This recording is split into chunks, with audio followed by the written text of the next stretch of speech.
posa ajo që ju e prisni gjithë, pse vetëm këtë pyetje mos ma bëj. Nuk e prisnim, ne prisnim. Si se prisni ju?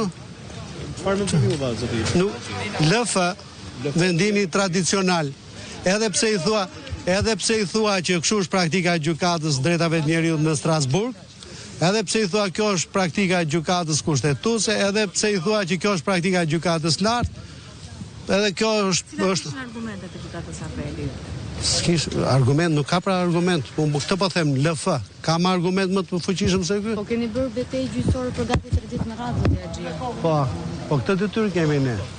Ne t'i paraqesim gjykatës nëpërmjet pozicionit tonë si avokat të gjithë pretendimet procedurale me argumenta dhe për të hedhur poshtë dyshimet e arsyeshme për ekzistencën e bazueshmërisë të vendimit lidhur me sekuestrën.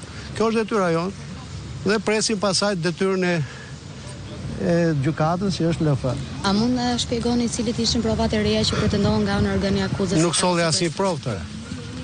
Absolutisht asnjë provë tëre. Zoti Axhia, duke qenë se keni mbajtur një qendrim edhe për Erion Velien, bashkëshortin e Zolcës, pavarësisht se ju deklaroni si avokati i bashkëshortes së Veliait. Keni një koment për vendimin e sotëm të apelit që lanë fuqi masën arrestuar? Po patjetër që kam një mendim dhe opinion të pothuajse të barazvleshëm me atë që sapo shpreha. Vetëm një gjë po them që zgjidhja e çështjeve me masë arresti, jo vetëm për Erion Velin, po për këtë do, është një absurditet që vetëm në Shqipëri ndodh.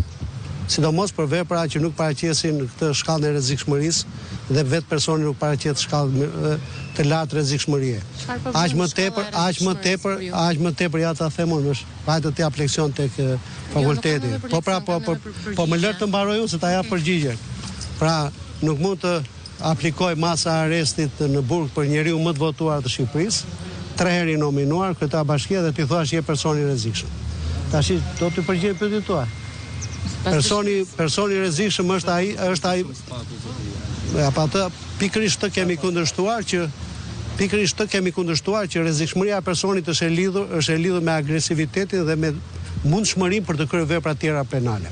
Dhe veprat të rrezikshme që kanë të bëjnë veçanërisht se veprat më të rrezikshme në kodin penal janë ato që dëmtojnë jetën dhe shëndetin, sepse është pasuria më e madhe e shoqërisë për të mbrojtur jetën dhe shëndetin e individit. Kurse këto lloj veprash penale që kanë më shumë karakter administrativ dhe bazohen në ekspertet kontabël për të sjellë në aktet e tyre dhe pasqyruar dëmet efektive, këto janë vepra që nuk kanë atë shkallë rrezikshmërie. Keni filluar të merrni konsultime të këshilloheni me avokatin Joshua Ropes?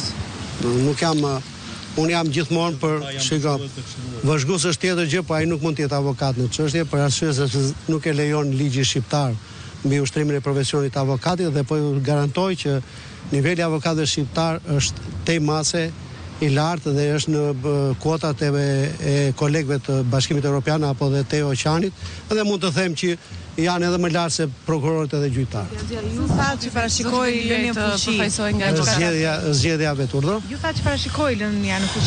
Po, personalisht po. Ju kanë dhënë gjykata e lartë. Çfarë prisni nga gjykata e lartë?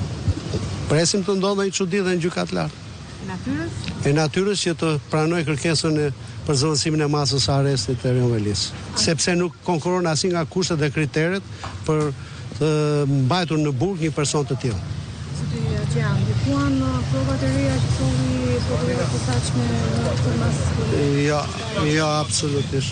Para është i njëjti material që ka qenë edhe në gjykatën në shkallës parë. Porosi për intimidim, kërcënime, ishin disa prej pretendimeve të sparkur ndaj drejtësisë. Për çfarë bëhet fjalë? Shiko se keni futur në këtë termin intimidim. Intimidim nuk është term procedurial. Po, e thot Spaku, po nuk është, pse thot Spaku nuk do të thot se thot ligji. Pra, intimidim nuk është term procedurial. Term procedurial është të prishësh provat. Nëse përdor fjala intimidim kalon në stad tjetër që ti kanos, prish imazhin ose të bën presione, por nuk është kriter për të caktuar dhe bazuar masën e arrestit. Nuk rrezikonte të prishte provat. Për mua? Po sepse pretendohet që kur ka ardhur një institucion kaq i rëndësishëm dhe kaq serioz për të sjellë në kotat e këtij nivelit të aplikimit të masë arrestit në burg, kryetari i bashkisë pretendohet që ti ke sill materialin e plot. Ndajsa mund dani, edhe unë kam personalisht në fundit me neve rreth përgjimeve dhe bisedave. Me kë dhe çfarë ka diskutuar Velia që s'pak thotë se Tashi, po hape kapitullin e përgjimeve, unë do të kaloj shumë përgjimet, nëse është e vërtetë ajo që ka ndodhur me anëtarin e gjykatës kushtetuese. Por mua është një situatë skandaloze, duke filluar që nga presidenti i Republikës, nga parlamenti, nga gjykata kushtetuese, nga Këshilli i Lartë i Prokurorisë, nga Këshilli i Lartë Gjyqësor dhe nga gjithë populli do të vijë në alarm.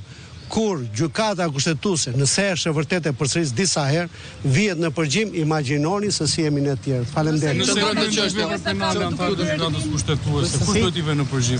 Nëse antarët e gjykatës kushtetuese janë duke kryer pikërisht ky është defekti. Kush duhet t'i vë? Pikërisht ky është defekti momentalisht. Ja pra, ky është defekti i legjislacionit që ky institucion nuk ka kontroll. Ky institucion ka kontroll nga gjykata që këta kanë të drejtën për të filluar procesin penal ndaj tyre. Faleminderit. Se e parashikon ligji. Jo, ligji nuk e parashikon që të përgjoj këtë doj.